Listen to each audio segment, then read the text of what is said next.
Welcome to Wisdom Unveiled. This is the first of 15 deep dives we'll be doing in this series.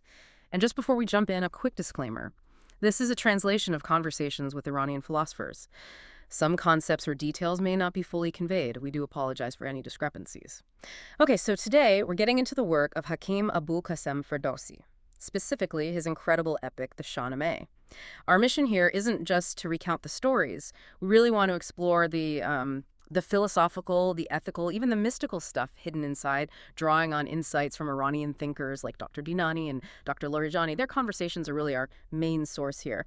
Now, Ferdowsi, he's a giant in world literature. And the Shahnameh, well, it's Persia's great national epic, Hamasa. Right, and understanding Hamasa is pretty crucial. It's way more than just stories or myths. According to the philosophers we're looking at, a Hamasa holds the wisdom, the courage, the real vitality of a whole nation. They actually argue that a nation without its Hamasa is, well, culturally, maybe spiritually, not quite fully alive. That's a powerful thought. You know, people often compare Ferdowsi to Homer, both giants of epic poetry. But the conversation in our sources takes it a step further, suggesting Ferdowsi's work might even have a depth that, well, surpasses Homer's. It's definitely a bold claim, but the reasoning behind it is interesting. Homer gives us amazing history and myth, absolutely.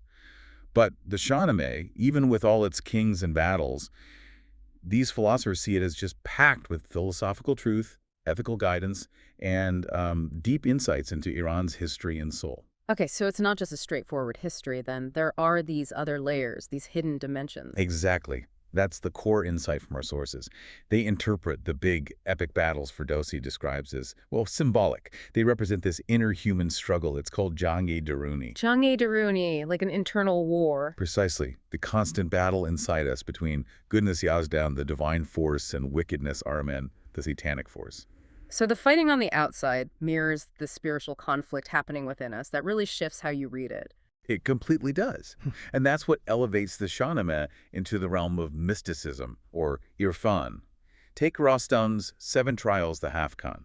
Our sources don't just see these as physical challenges. Right, they're symbolic, too. Yes, they're seen as representing the 7 stages of the self, the nafs, that you find in mystical traditions. So overcoming the external trials, like overcoming an internal weakness or vice. Ah, I see. And this kind of deep inner mystical exploration, they argue, is something you don't really find in Homer. It gives Ferdowsi's work a unique kind of depth.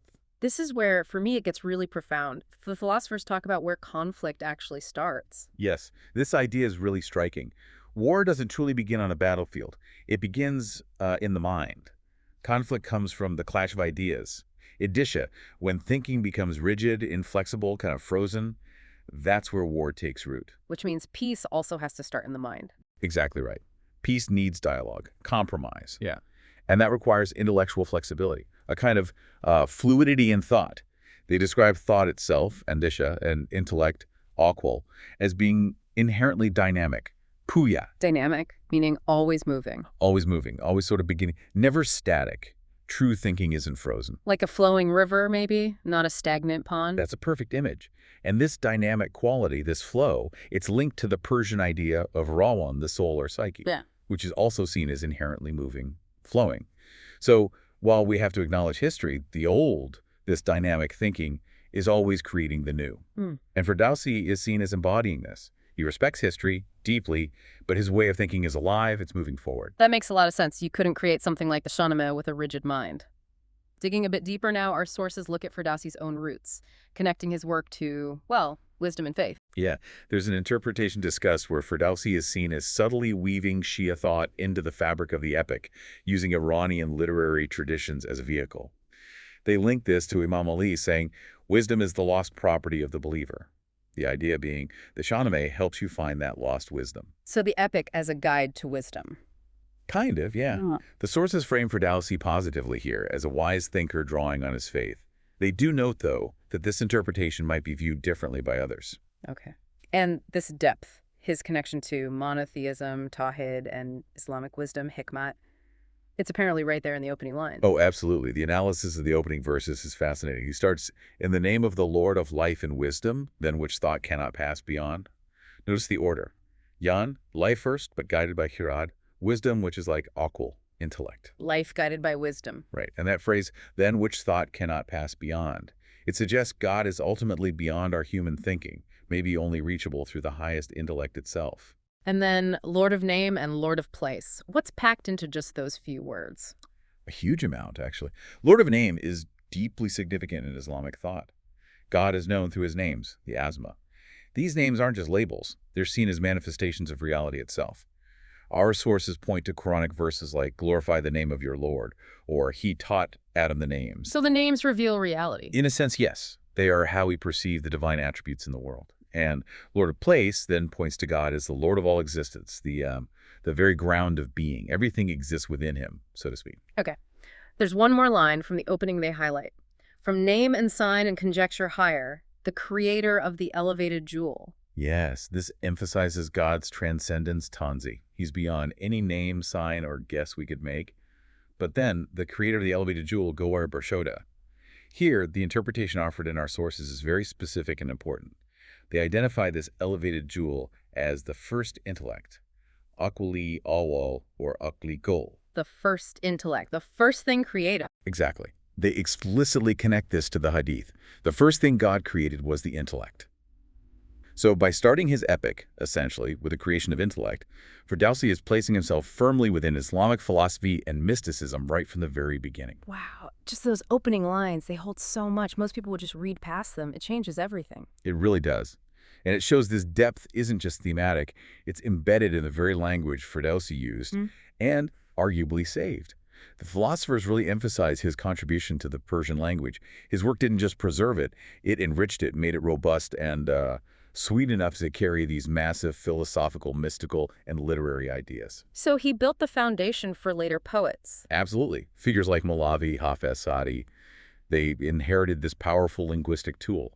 There's even this beautiful idea that wisdom itself is sort of woven into the Persian language, thanks in large part to Ferdowsi. Bringing this forward to our time, how do these ancient insights speak to us today? Well, the sources touch upon the risks of cultural homogenization, the kind sometimes pushed by globalization.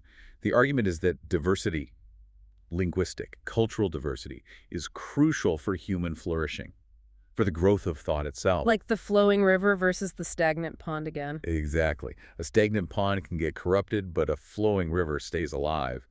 Diverse cultures and thoughts keep humanity vibrant. But there's that modern challenge, isn't there? How do you engage with global advancements, technology, science, what the source calls the seeds, without getting caught by negative cultural influences, the trapper? That's a key question they wrestle with.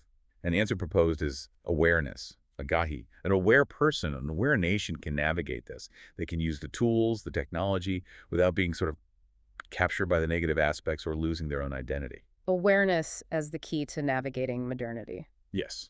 And there's also a brief critique in the sources of a kind of shallow humanism that might talk about equality but actually creates division.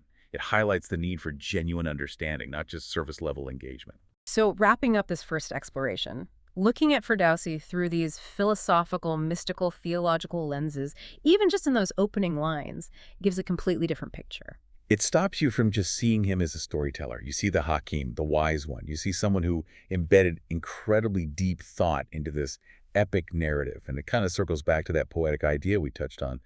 The ultimate truth, the divine reality, it's incredibly close in the midst of the soul. But we often don't see it. Exactly. The soul itself often remains unaware. It's a powerful, maybe slightly tragic observation. Definitely powerful. Well, that feels like a good place to pause for this first deep dive into the Shahnameh. We've really only just started to scratch the surface of the philosophical and spiritual richness here, as illuminated by Dr. Dinani and Dr. Larijani's discussions. So maybe here's something for you to think about until next time. That idea of dynamic thought puriyai that Ferdowsi seems to embody, consider how that constant beginning, that flexibility, isn't just an abstract idea. How vital is it in your own mind? How could cultivating that help you navigate today's complexities? And where, in your own journey, do you seek out that elevated jewel of wisdom?